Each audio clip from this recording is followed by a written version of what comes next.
Well, I would like to begin by thanking you guys that this channel has reached 3,000 subscribers, and I thank you for that, even though I have not been posting for a few months. Well, as you've noticed, I shifted my focus from World War II German Viking impression to Gebirgsjäger impression. The main reason is that our very small Viking Iceland reenactment group is on pause. We were hoping to get a larger group together and travel abroad for events, since we don't have events here in Iceland, to get some experience. But after the COVID, we never got the most needed momentum going for a group, so we decided to put that on hold. But my secondary impression, the Gebirgsjäger, well, I was able to complete my outfit and apply for Project Edelweiss in 2021, this summer. And after a great alpine event, I got a second wind, and I'll try to get some of the fellow Vikings on board.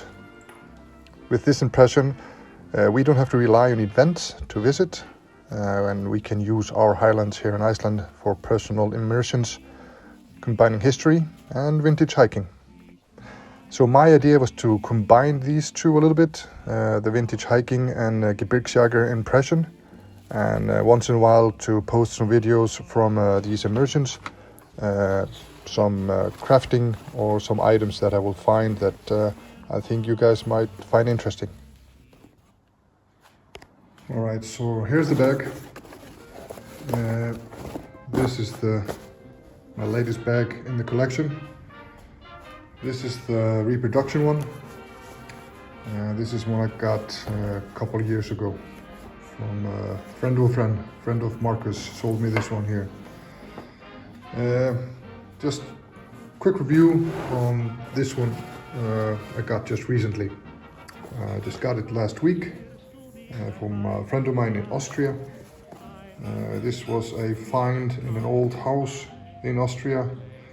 It must have been laying in the attic or basement for some time, because the leatherwork and the metalwork is in pretty bad shape. As you can see, there's a lot of rust on these buckles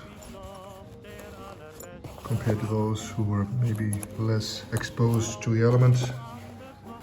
Noticed on, you can see here, it's cracked. So the leather is in quite bad shape. But the fabric is in excellent condition. All the seams and the fabric is in great shape. The main straps are in good condition. The leather's not completely dried out. With some care, I may restore it. But here you can see again quite a rust. That's here for the buckle.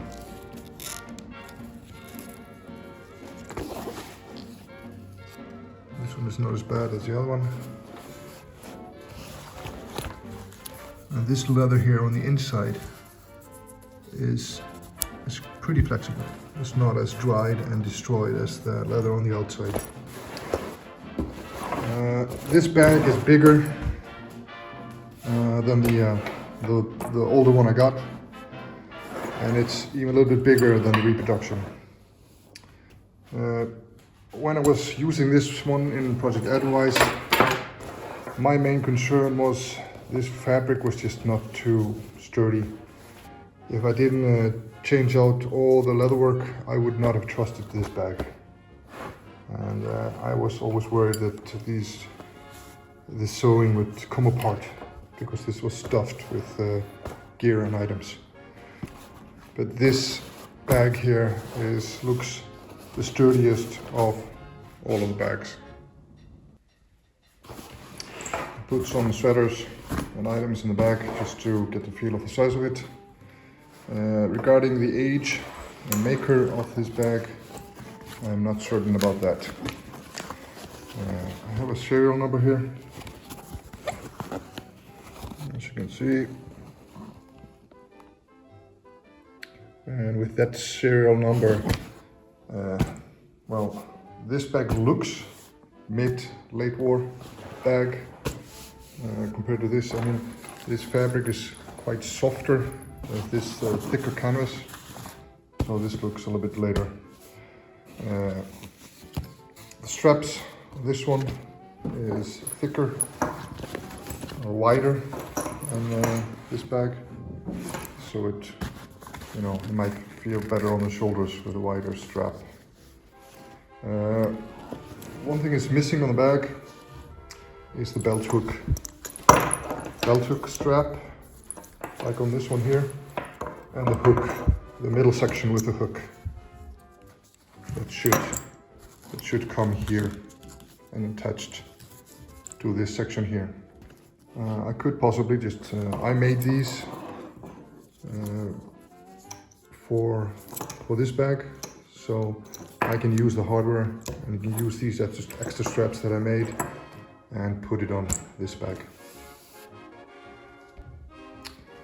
And on a closer look, I've been looking over, it's on the fabric. It has this hole here, and there's another hole right here. That's easy to fix, just to glue extra fabric underneath to prevent it to prevent for these holes to get bigger.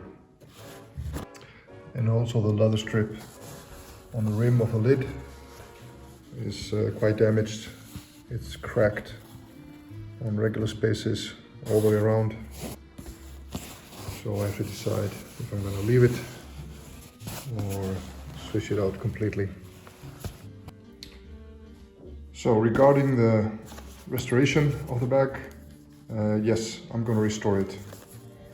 I will switch out the destroyed straps, the ruined leather, most of the outside, and also the strap fasteners here on the top and on the sides.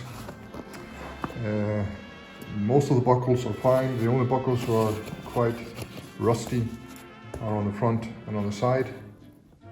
So I want to keep the original. I'll just remove these parts and clean up the buckles. I don't want to ruin the fabric by cleaning it while it's still stuck on. And I'm going to give it another life. Right, so there it is. My third Gebirgsjäger Rucksack, second original one. So next video about this one is restoration and how it comes out. But for right now, I wish you all a Merry Christmas, Happy New Year, and as always, thank you for watching and take care.